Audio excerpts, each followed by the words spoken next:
नमस्कार किसान भाइयों आज के इस वीडियो में चर्चा करते हैं जो पोटाश होता है उसके बारे में। उसको हमें अपनी जो धान की फसल है और अन्य फसल है उसमें कब डलवाना चाहिए। तो किसान साथियों वीडियो को पूरा ज़रूर देखिए, आपको बहुत ही अच्छी जानकारी मिलेगी पोटाश का उपयोग कब करना है।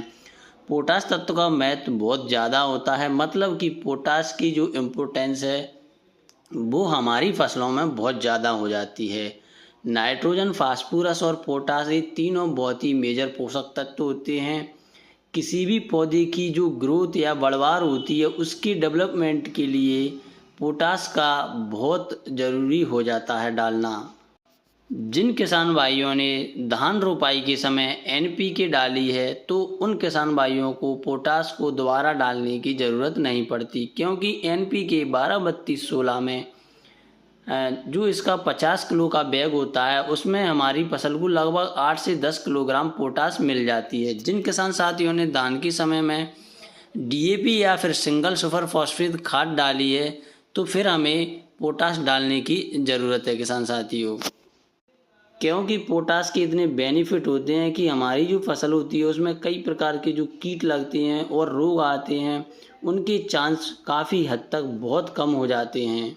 जिन किसान भाइयों ने अगर पहली खाद में पोटाश को नहीं मिलाया है तो दूसरी बार जब यूरिया डालते हैं उसमें तो लगभग पोटाश को मिलाना ही चाहिए, क्योंकि बहुत सारे रोग हैं इससे कंट्रोल होते हैं।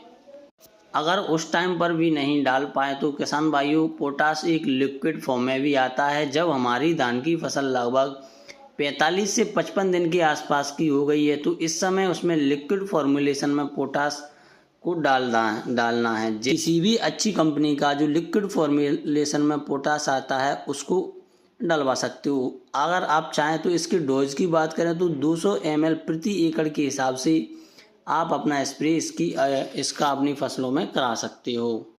इसका स्प्रे करने के बाद उसमें जो कीट और रोग आते हैं वो काफ़ी हद तक कम हो जाते हैं। दाना मोटा बनाता है, दाने को चमकदार बनाता है। जो खाली दाना बनते हैं वो बहुत कम बनते हैं। इसके पीछे का लॉजिक यही होता है कि पोटाश इस समय प्रोटीन पौधे में जो protein, starch, sugar, fruit quality, strong root, magnetic, science balance इन सब को बना के रखता है किसान साथियों। इसलिए हमें धान की फसल में पोटाश का उपयोग करना बहुत ज़रूरी है। और जिन फसलों की जो हाइट है वो बढ़ जाती है तो उनको गिरने से भी रोकता है। जैसे धान की फसल काफ़ी ज़्यादा बढ़ जाती है तो उसको गिरने से भी रोकता है। पोटाश बहुत अच्छा माइक्रोन्यूट्रिएंट्स है। धन्यवाद।